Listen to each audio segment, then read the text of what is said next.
భక్తులు రెండు చేతులతో లింగాన్ని పట్టుకుని తల తాటించి నమస్కరించుకోవడానికి అవకాశం కలిగించేటటువంటి రీతిలో ధూళి దర్శనం అనబడేటటువంటి సౌకర్యము కలిగినటువంటి గొప్ప క్షేత్రం, అంతగా భక్తులకు అందుబాటులో ఉండేటటువంటి క్షేత్రం శ్రీశైల క్షేత్రం.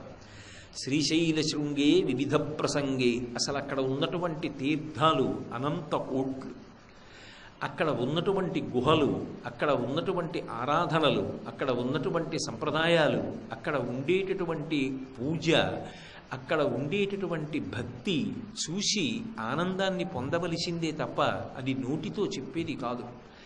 అంత గొప్ప లింగం మల్లికార్జున లింగం. మహానుభావుడు ఎంతమందిని అనుగ్రహించాడు. ఇప్పటికీ అక్కడే ఉన్నటువంటి అక్కమహాదేవి గుహలు, అలాగే ఆ మల్లికా తీర్థంలో చంద్రావతి పూజ చేసిన చోట పైనుంచి పడుతున్నటువంటి మల్లెపూల దొంతర్లలా పడుతున్నటువంటి జలపాతంలో తడుస్తున్నటువంటి శివలింగం, వృద్ధమల్లికార్జునుడు, ఇవన్నీ చూసినప్పుడు ఆ శ్రీశైల క్షేత్రం యొక్క వైభవం మనసులో ప్రకాశించి ఎవరికైనా ఆనందం కలుగుతుంది. అన్నిటిని మించి శ్రీశైల క్షేత్రానికి ఉన్నటువంటి గొప్పతనం అక్కడ మనోలయం జరగడం.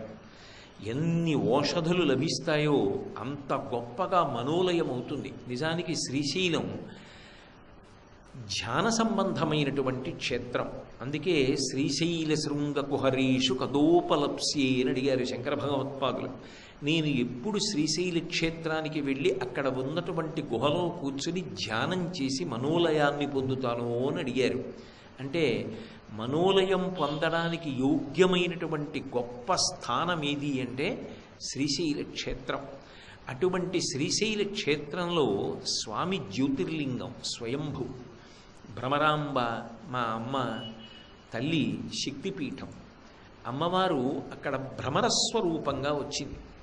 చిత్రం ఏమిటంటే అమ్మవారు అనేకమైన రూపాలు పొందుతూ ఉంటుంది.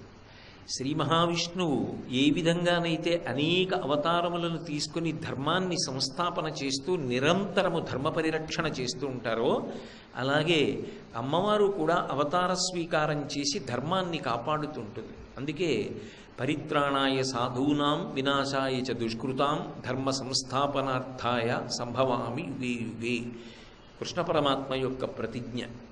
నారాయణి అని పిలువబడేటటువంటి అమ్మవారు యదా యదా హి సాధూనాం దుఃఖం భవతి దానవ తదా తేషాంచ రక్షార్థం దేహం సంధారయామ్యహం అని భగవద్గీత ఆవిడ దేవీ భాగవతంలో ప్రతిజ్ఞ.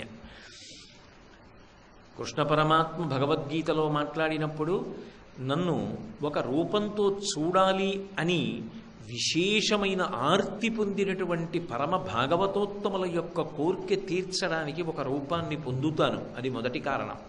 అలాగే ధర్మ సంస్థాపన చేయడానికి, ధర్మ వ్యతిరేకమైన నడవడ కలిగిన వారి పీచ మణచడానికి అవతార స్వీకారం చేస్తానంటాడు. అదే మాటలు అమ్మవారు కూడా చెప్తుంది. అందుకే యదా యదా హి సాధూనాం దుఃఖం భవతి దానవ, ఎక్కడెక్కడ పరమ భాగవతోత్తములైనటువంటి వారు భగవంతుణ్ణి నమ్ముకుని ధార్మికమైనటువంటి జీవనాన్ని గడుపుతున్నటువంటి వారు ఆక్రోశాన్ని పొందుతారో, దుఃఖాన్ని పొందుతారో, అప్పుడప్పుడు నేను ఒక అవతారాన్ని స్వీకరించి దుష్టులను పరిమార్చి ధర్మాన్ని నిలబెడతాను అంటుంది. యదా యదా హి సాధూనాం దుఃఖం భవతి దానవ తదా తేషాంచ రక్షార్థం దేహం సంధారయామ్యహం, నేను ఒక రూపాన్ని పొందుతూ ఉంటాను అంటుంది. తత్వతః విష్ణువు, వైష్ణవి, నారాయణ, నారాయణి ఈ రెండు వేరుకౌ ఒక్కటే అన్న విషయం మనం వాళ్ళ యొక్క ప్రతిజ్ఞల్ని పరిశీలించినప్పుడు అర్థం చేసుకోగలుగుతాం. కాబట్టి అటువంటి తల్లి భ్రమరాంబ. ఆమె రాక్షస సంహారం కొరకు, ధర్మ సంస్థాపన కొరకు ఎన్నో రూపాలు స్వీకరించింది. అటువంటి రూపాలలో కొన్ని కొన్ని రూపాలు చాలా విచిత్రంగా ఉంటాయి. అందులో ఒకటి భ్రామరి, 9 రూపంలో వచ్చింది. వేరొకసారి నకులి, ముంగిస రూపంలో వచ్చింది. మనం ఇప్పుడు భ్రమరాంబ వైభవాన్ని మాట్లాడుకుంటున్నాం.